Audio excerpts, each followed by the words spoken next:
The first time I saw her cry wasn't when I left. It was when I told her I loved her. And I think that's when she knew I meant it. Hi, my name's Lucas. I'm 26, and this is the story I've never told anyone. Call it, she said. I know I'm older, but does that scare you? It started in the most boring place on earth. Conference room, fluorescent lights, lukewarm coffee, dry agendas no one cared about. And then her voice sliced through all that noise like a violin in a room full of static. Her name was Elle, senior project manager, 34, divorced, 2 promotions above me, 8 years older, sharper than anyone in that room. And yet, when she looked at me, it felt like she saw a version of me even I didn't know yet. We were supposed to talk numbers. Instead, we started talking glances, silences, late emails that somehow turned into 2 a.m. messages that weren't about work at all. It's funny. Sometimes you don't fall in love like a fire. You fall like a whisper, slow, soft, until suddenly you're on your knees. I still remember the night it shifted. We were the last 2 at the office. It was raining hard outside. One of those evenings where the world feels quieter than it should. She walked into my office and sat across from me. No pretext, no spreadsheets, just eyes, dark brown, tired, curious. She said, "You look like someone who doesn't know who he is yet, but you will." I didn't know how to respond. I think I laughed, nervously, and then she stood up, walked toward the window, her back to me, and without turning, she said, "I know I'm older, Lucas, but does that scare you?" And that's when my stomach dropped.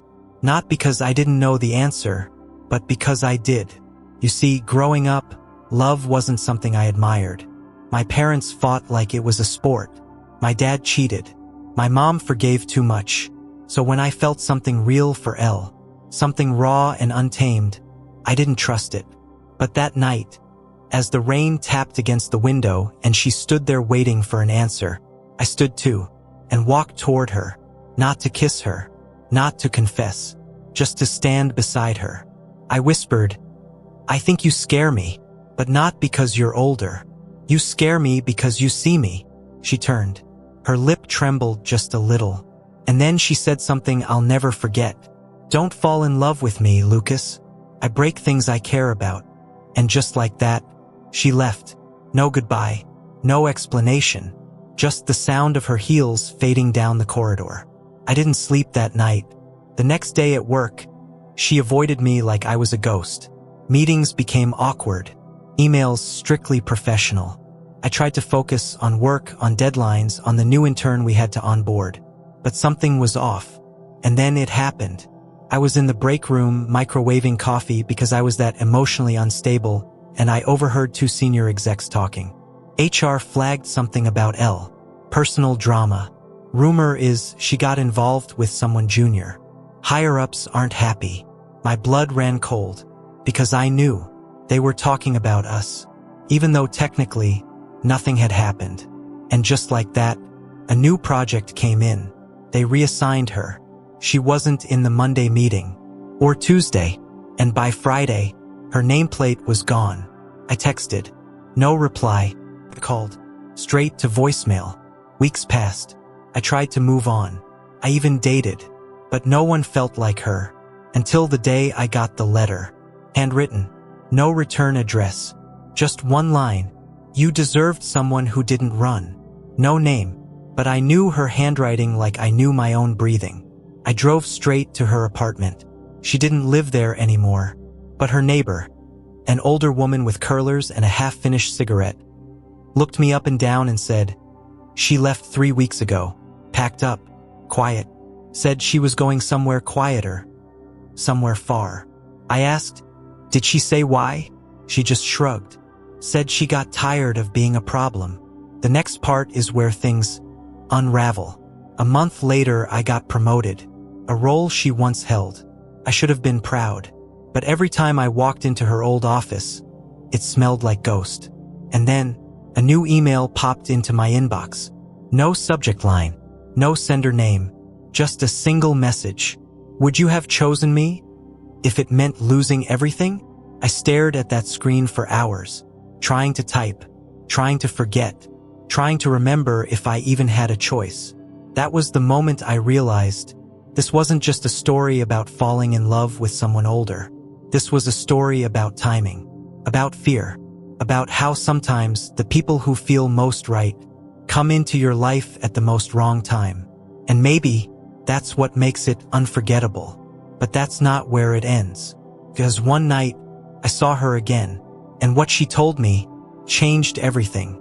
It had been 3 months since Elle vanished from my life. I stopped checking her socials, stopped hoping for messages. But healing doesn't mean forgetting. It just means learning to live beside the absence.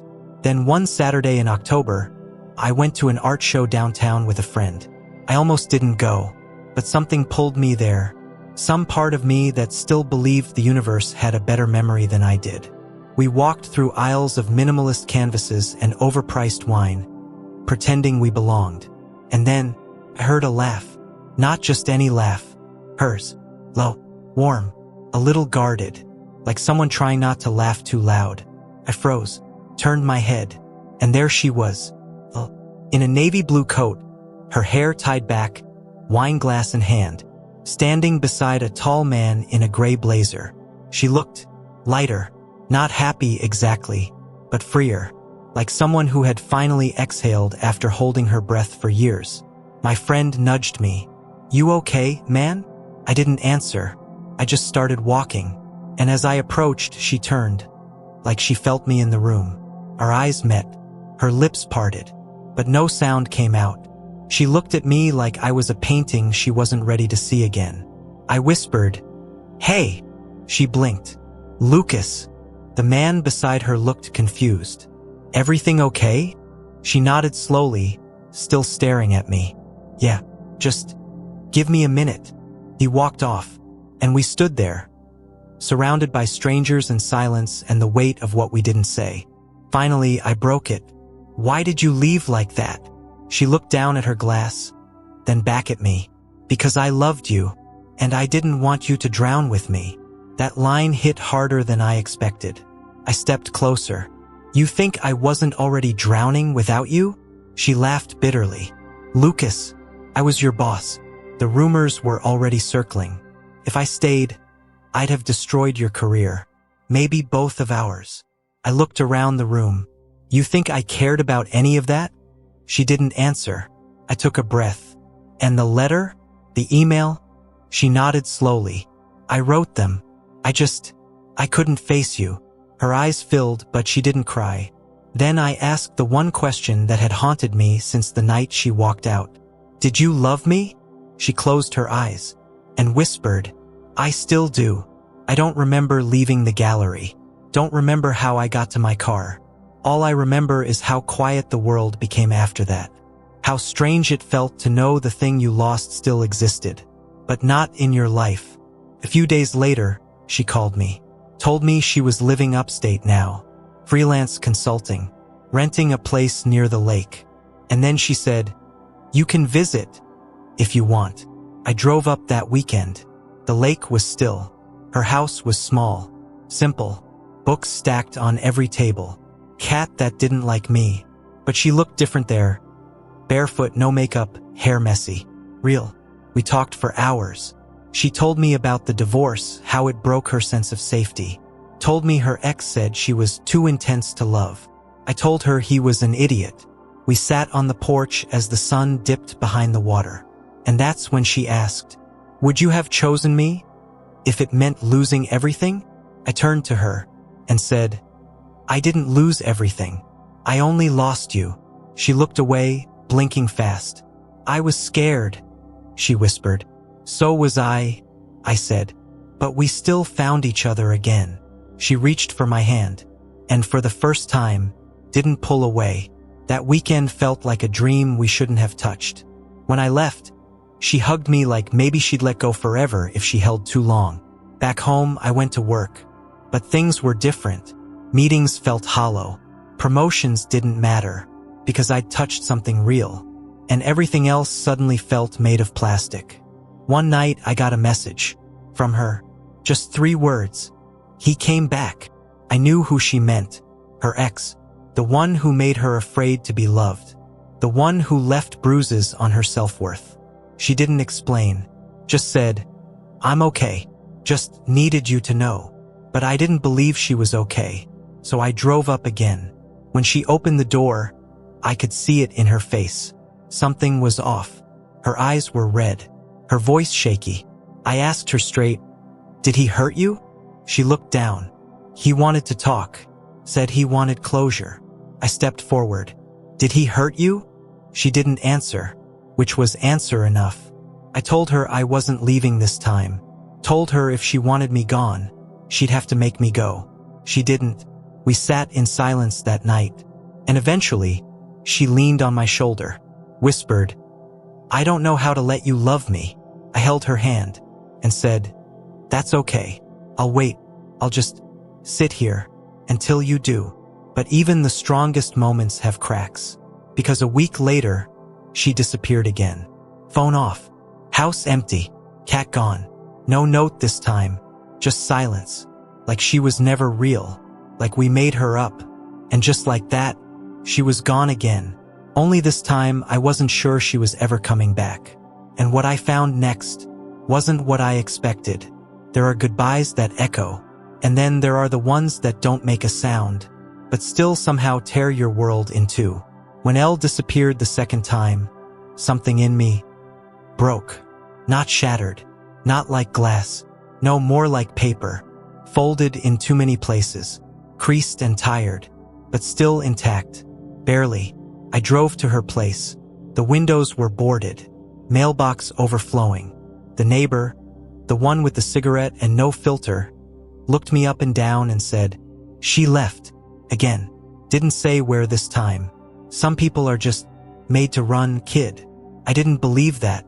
Couldn't. People don't run without a reason. And Elle, she had too many. Still, something felt off. This wasn't the same as before. The first time she left, she was protecting me. This time, it felt like she was protecting herself, or hiding. A week later, I got a call from a number I didn't recognize. It was a mechanic. Said he found something odd. Apparently Elle had dropped her car off before vanishing. He was cleaning it out, and found something in the glove box. A sealed envelope, with my name on it. No postage. Just, "Lucas, open if I disappear again." He read it. I don't blame him, but he kept it safe. And he said, "She told me you'd come looking." I drove 6 hours straight to pick it up. Hands trembling, I opened it in the parking lot under a flickering street lamp. The first line, "If you're reading this, I messed up again." The letter, "Lucas, if I left again, it's not because I didn't love you. It's because I loved you too much to stay." I know how that sounds. Cowardly. Selfish. Maybe it is. But the truth is, being with you made me feel seen. And I don't know if I've ever handled that well. My ex showed up. Said all the right things. Promised he changed. Said therapy made him realize everything he ruined. Part of me wanted to believe him. Part of me just wanted it to finally be over. But when I looked at him, all I saw was what I used to accept. When I looked at you, I saw what I never believed I deserved. So I panicked. I couldn't give you the broken version of me. You deserved the healed one. And I didn't think I'd ever become her. If this is the last thing you hear from me, just know this. I loved you in a way I've never loved anyone, which is why I let you go. And if, by some miracle, we find each other again, I hope I'm ready, and I hope you still are too. E. I sat in my car for hours, not crying, not thinking, just remembering everything, every look, every silence. Every night I wondered if loving her was a choice, or something I never had control over to begin with. 2 months passed. Winter came, harder than usual. I went to work. I came home. I didn't date, couldn't, because every time someone smiled, I compared it to her. Every time someone laughed, I missed her voice. Love doesn't just fade. It roots itself. And Elle had become part of my bones. Then, in mid-January, on a random Tuesday afternoon, I got a package. No return address. Inside, a small sketchbook. And a photo. The photo was blurry, taken from across a lake. But in it I saw her, hair shorter, wearing a thick coat, sitting alone on a bench, staring at the water. Behind it, a note taped to the back. I'm healing, slowly, still scared, but maybe ready soon. I don't expect you to wait, but I hope you're still listening. I didn't know what to do with that. Part of me wanted to drive to every lake town in the state, but something told me this wasn't about finding her. It was about becoming someone worth finding again. So I waited, not for her, but for the version of me that didn't need to be saved by love, but could stand in it. 6 months later, I got another letter. No address, just a sentence. I think I'm ready now. Are you? No signature. Didn't need one. I packed a bag, got in my car, and let my heart lead. I don't know where this story ends. Maybe at the lake. Maybe in a small rented house with mismatched mugs and a stubborn cat. Or maybe it ends with a porch, 2 chairs, a quiet sunset, and the kind of love that doesn't rush to be loud, because it finally knows it doesn't need to run. Some loves burn bright, some fade like echoes, but the rarest kind is the one that leaves and still teaches you how to stay, how to grow, how to wait. Elle didn't just teach me how to love her. She taught me how to love myself through the silence. And if you're listening, if you've ever loved someone you couldn't hold, just know, sometimes the people we lose are the ones who lead us back to the parts of ourselves we were always meant to find.